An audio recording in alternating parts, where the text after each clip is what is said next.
terimakan pada si pengelola atau ibunya atau bapaknya. Karena ini kan haknya si yatim. Nah ini koridornya kan seperti itu Pak.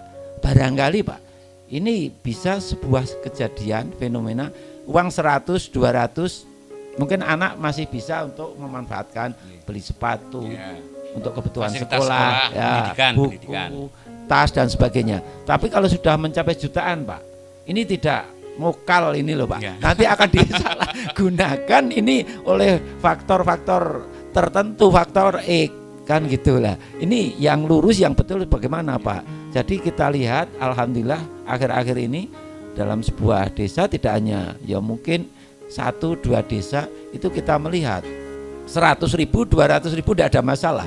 Tapi kenyataan yang berjuta-juta, lah ini terjadi masalah Pak. Nah ini, jadi kita punya pola yang bisa untuk dibuat pegangan Pak. Nah, pegangan apakah si yatim ini nanti misalkan saja misal dapat 10 juta ini bisa terjadi Pak, ada yang nyampe 15 juta ini ada Pak, ini ada Pak. Jadi satu desa misalkan saja mengumpulkan itu dengan santunan yatim dianakan oleh Jam'iyatul Ulama itu bisa mendapatkan satu anak itu 15 juta 17 juta Pak. Di satu desa Pak. Satu desa satu anak, padahal anaknya ada 20 Pak.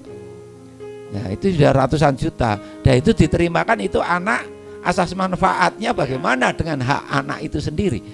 Ya nek tekan anak sampai nanti sampai akhir dia sampai yatimnya. Kalau itu nanti disalahgunakan, lah ini sebaiknya untuk kemaslahatan biar tidak menjadikan sebuah masalah, gitu loh. Ini bagaimana solusi yang bisa kita angkat Pak? Terima kasih. Dari awal bahwa kata-kata penyantunan itu lebih bermanfaat dan lebih ideal ketika si yatim itu apa yang dibutuhkan.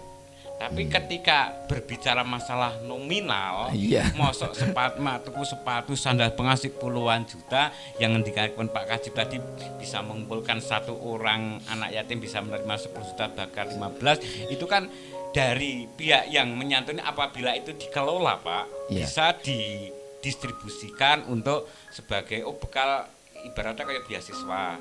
Jangan sampai misalnya Pak, misalnya 10 juta, 15 juta, yuk usia anak itu masih dalam usia-usia yang membutuhkan pendidikan jenjang pendidikan yang lebih tinggi dan masih lama. Kan itu bisa untuk sebagai invest ya Pak. Ini besok SMP, SMA ataupun ke akademis. Itu bisa untuk disiasati itu. Kalau cuma diberikan sebuah barang itu kan mungkin kurang tepat sasaran, walaupun itu lebih bermanfaat di duit, tapi untuk menyikapi menepis dari disalahgunakan, misalnya anaknya yatim satu, nanti kakang-kakang ini duit wis yatim. Seperti itu. Nih yang ngeten niku janjane iki gawe tuku buku, malah gawe tuku paketan. Nah, seperti itu Pak. Jadi padahal sudah ada ancaman dalam Al-Quran, barang siapa yang memakan dari sebagian anak yatim itu diberinya adalah sebagai memakan api. Jadi dalam kitab fikih itu disebutkan nek mangan bondone anak yatim ora mung dibales nang akhirat, nang dunya wis diketoke siksane dampak le mangan bondone anak yatim disalahgunakan. Nah, ini terima kasih Pak. Ini berkaitan kita yang terjadi fenomena di dalam masyarakat. Ini jelas terjadi Pak.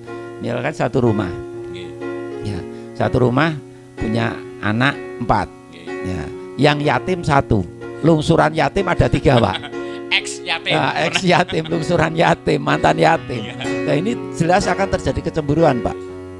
Nah ini makanya ini alangkah baiknya.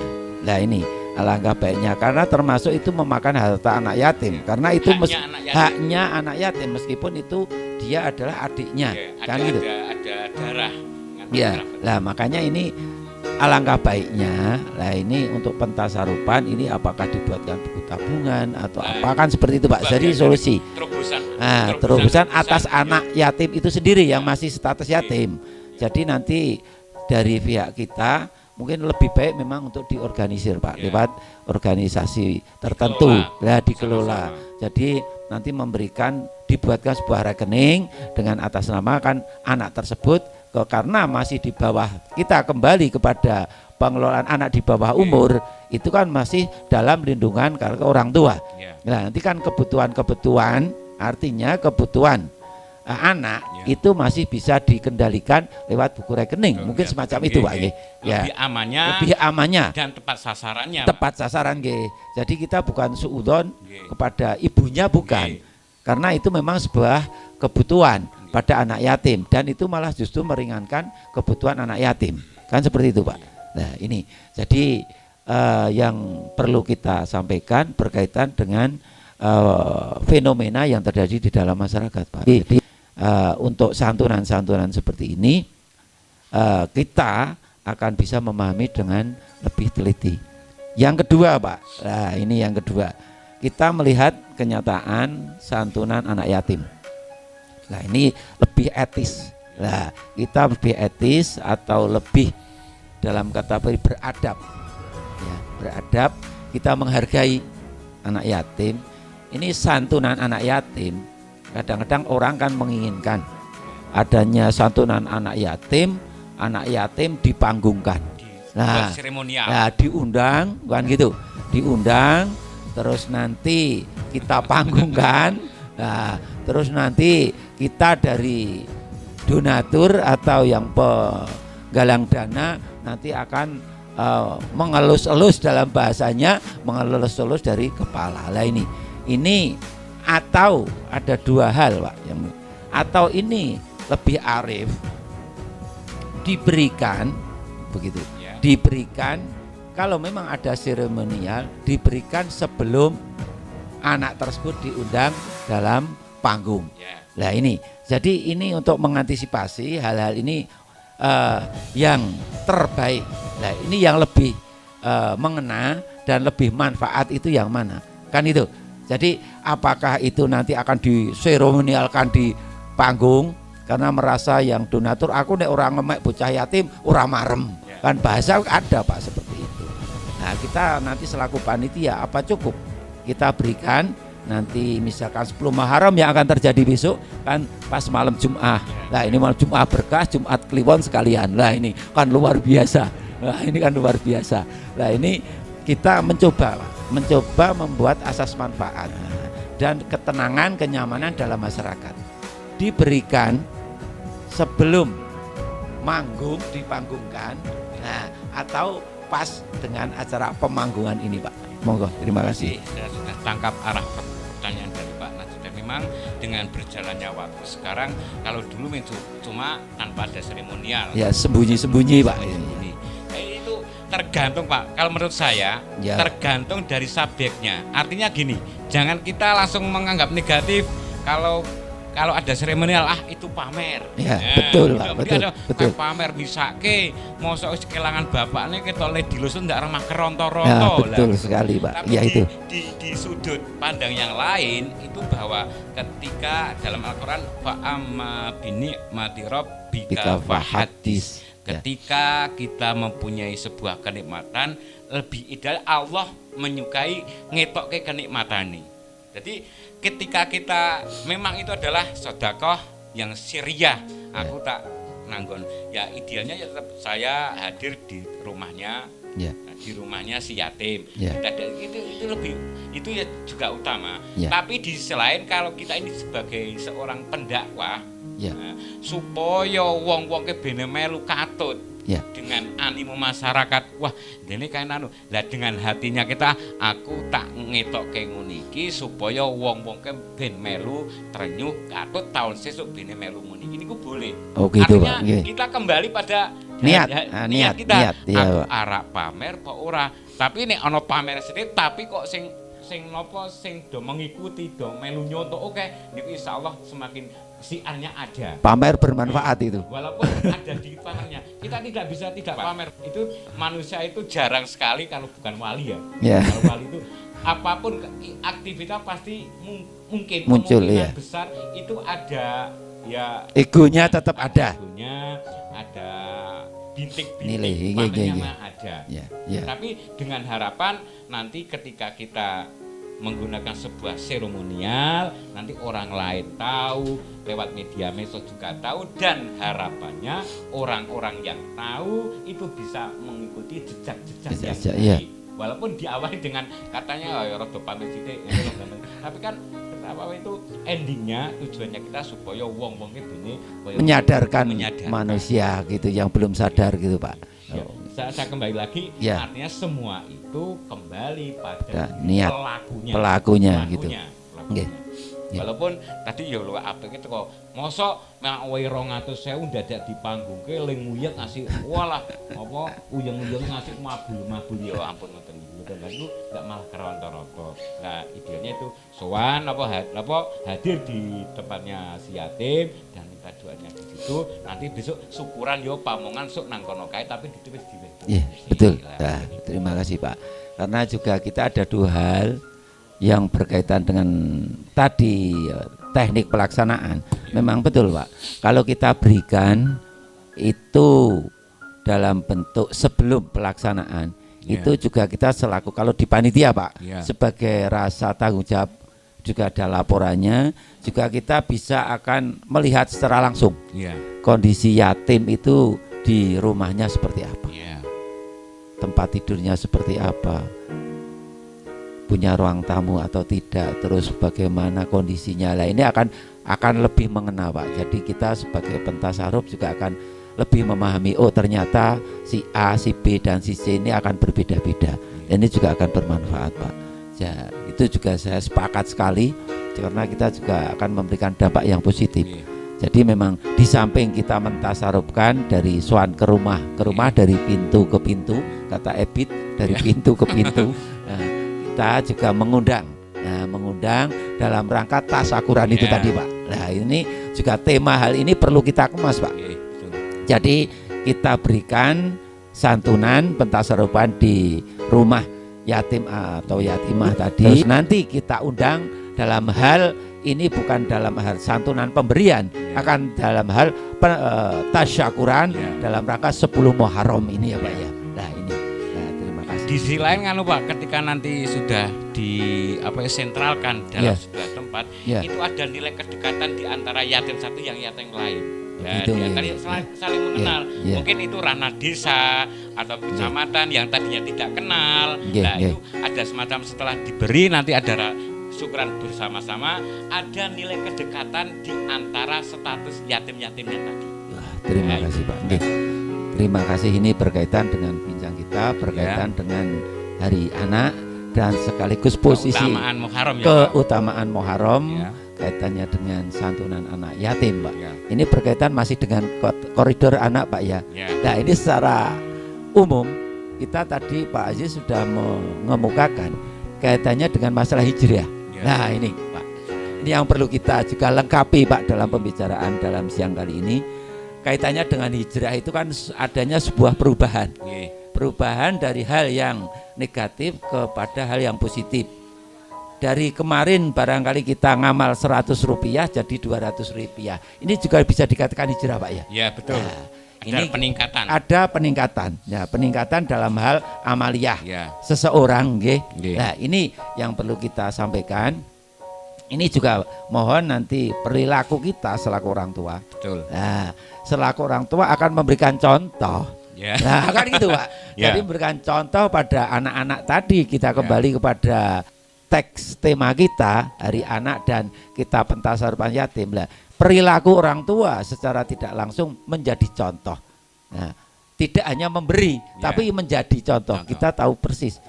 Kalau memberi kita sudah tahu. Kalau menjadi kita langsung pelaku Pak. Nah, tidak hanya sekedar mengejar-ngejar saja. Kamu puasa-puasa tapi kita sendiri tidak berpuasa. Nah ini. Jadi kita juga mohon penjelasan secara pelaksanaan nanti. Ini kita masih hari Asyura, itu kan tanggal 10.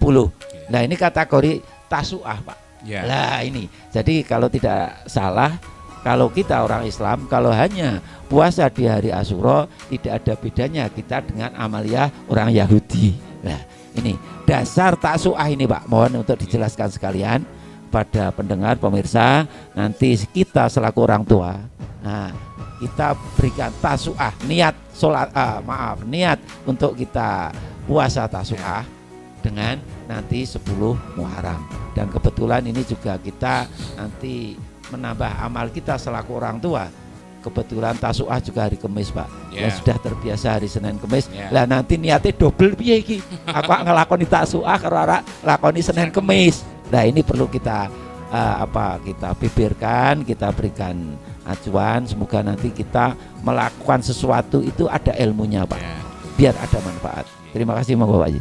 Terima kasih untuk mungkin pertanyaan yang terakhir mungkin ya pemirsa mendengar pada siang hari ini masih berkaitan dengan tasu'a, asyura dan diadopsi dengan edukasi anak supaya tadi disebutkan Pak Najib dari yang negatif menjadi yang positif.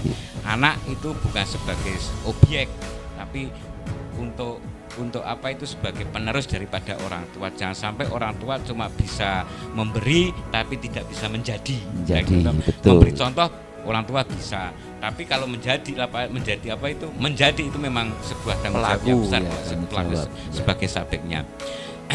Dalam sebuah hadis disebutkan bahwa adibu alimu auladakum fa innahum ghairu zamanikum. Didiklah anak-anak kamu sekalian semua, tapi ingatlah bahwa anakmu tidak hidup di zaman kamu. Artinya kita mendidik itu sesuai dengan kondisi zaman sekarang. Mungkin ya untuk menggapai anak yang baik. Contoh, anak orang tua mengharapkan anak bisa boso, tapi orang tua tidak memberi boso.